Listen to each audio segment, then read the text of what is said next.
9e édition de ce salon des entrepreneurs à Lyon. On a le plaisir de recevoir sur notre plateau des personnalités très diverses. Et aujourd'hui, on va parler avec Éric Lejaouen, vice-président du MEDEF Rhône-Alpes, qui représente plus de 90 000 chefs d'entreprise dans la région, bien sûr. Alors, est-ce que vous pouvez tout d'abord nous expliquer quel type d'entreprise travaille aux côtés du MEDEF, avec le MEDEF? Quel type d'entreprise vous soutenez? Oui, bonjour Chloé, merci de me recevoir sur votre plateau. Le MEDEF en Rhône-Alpes regroupe, vous l'avez dit, un peu plus de 90 000 entreprises, qui fait 1 million de salariés sur la région Rhône-Alpes. Et on a des entreprises de tous les secteurs d'activité, soit adhérents directs de nos différents MEDEF territoriaux, soit adhérents via les branches professionnelles, les principales branches professionnelles que vous connaissez bien sûr, la métallurgie, le BTP, la chimie, le transport, enfin l'ensemble des branches professionnelles et des fédérations professionnelles. Ce qui est important, c'est qu'on a au MEDEF aujourd'hui l'ensemble de typologies d'entreprises qu'on peut retrouver dans la vie économique de tous les jours sur nos territoires. C'est à la fois des grands groupes. Moi, je viens d'un territoire où on a une très grande entreprise, qui est la plus grande entreprise de Rhône-Alpes, qui est le groupe Casino. Je viens de la Loire. Vous êtes président du MEDEF Loire-Saint-Étienne. De la Loire également. Et on a des TPE, puisqu'on a des entreprises qui sont aujourd'hui avec 1, 2, 3 salariés. Et ce qui est aussi une idée généralement préconçue sur le MEDEF, c'est que c'est plutôt une organisation interprofessionnelle de grandes entreprises.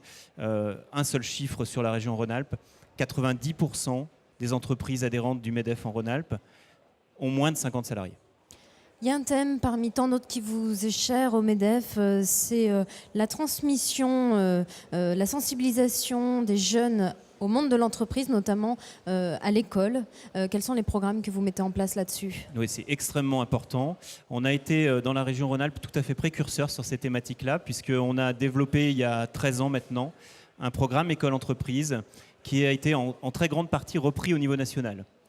Ce programme école-entreprise, là je pourrais vous donner pas mal de chiffres, mais c'est plusieurs salariés qui, tout au long de l'année, développent des actions entre des établissements scolaires de l'enseignement secondaire et également des établissements du supérieur et des entreprises. L'objectif de ces programmes-là, c'est finalement de faire tomber les cloisons et d'apprendre à se connaître. On a par exemple une action où des proviseurs et des enseignants passent 2 jours dans une entreprise et découvrent finalement ce que c'est qu'une entreprise, parce que c'est des populations qui généralement sont passées directement du monde des études au monde de l'enseignement sans passer forcément par un stage en entreprise.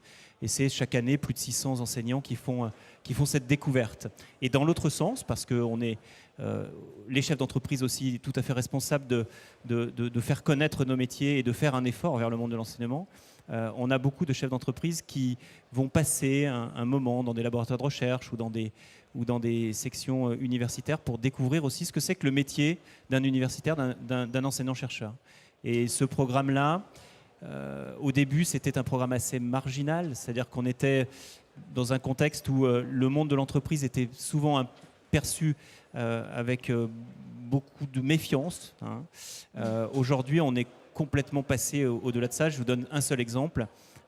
Nous avions, il y a 4 ans, une rencontre à Paris entre les présidents d'universités en France et le MEDEF national. Nous avions quelques présidents d'universités. Il y a 1 mois et demi, nous avions la même rencontre. Nous avions tous les présidents d'universités et c'est devenu un rendez-vous incontournable puisqu'il est maintenant au cœur des universités du MEDEF national.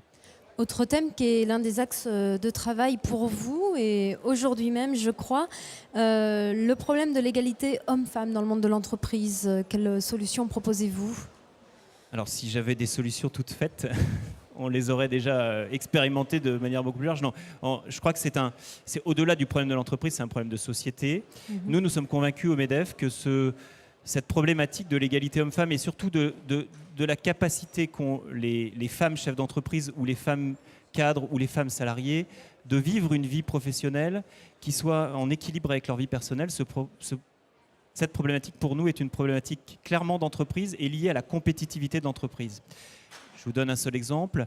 Nous avions une entreprise où les horaires commençaient à 8 h du matin et systématiquement 90% de femmes, entre 20 et 35 ans. Systématiquement, dans cette entreprise, la rentrée scolaire étant à 8h30, cette tranche de 8h, 8h30 pose un problème. En changeant les horaires, le chef d'entreprise s'est rendu compte que, simplement en faisant commencer à 8h30, que les gens arrivaient déjà en ayant résolu ce problème de garde d'une demi-heure et avec une disposition d'esprit tout à fait différente. Et un salarié qui est un parent épanoui, très souvent, est un salarié qui est beaucoup plus créatif et beaucoup plus investi dans son travail.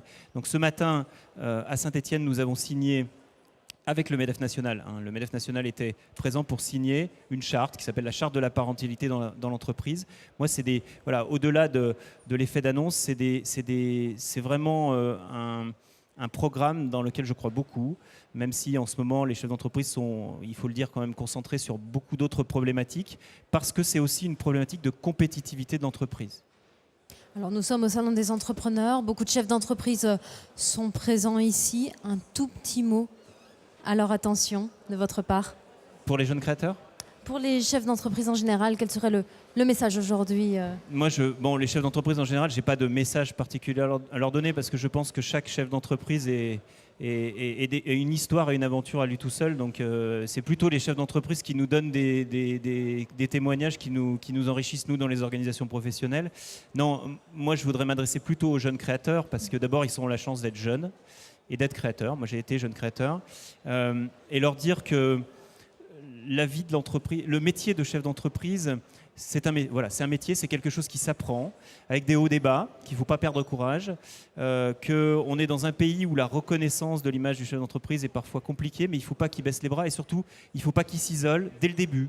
Moi, je pense qu'un créateur d'entreprise, il a tout intérêt à très rapidement se retrouver avec d'autres créateurs d'entreprise, avec d'autres chefs d'entreprise dans des réseaux d'accompagnement. Il y a des réseaux formidables, comme le réseau Entreprendre. Il y a évidemment des clubs d'entreprise. Et puis, c'est encore mieux s'ils viennent au MEDEF, bien sûr. Éric Le Jaouen, je vous remercie en tout cas d'être venu sur notre plateau. Merci Chloé. Très bon Merci. Salon des entrepreneurs à vous. Merci beaucoup. Au revoir.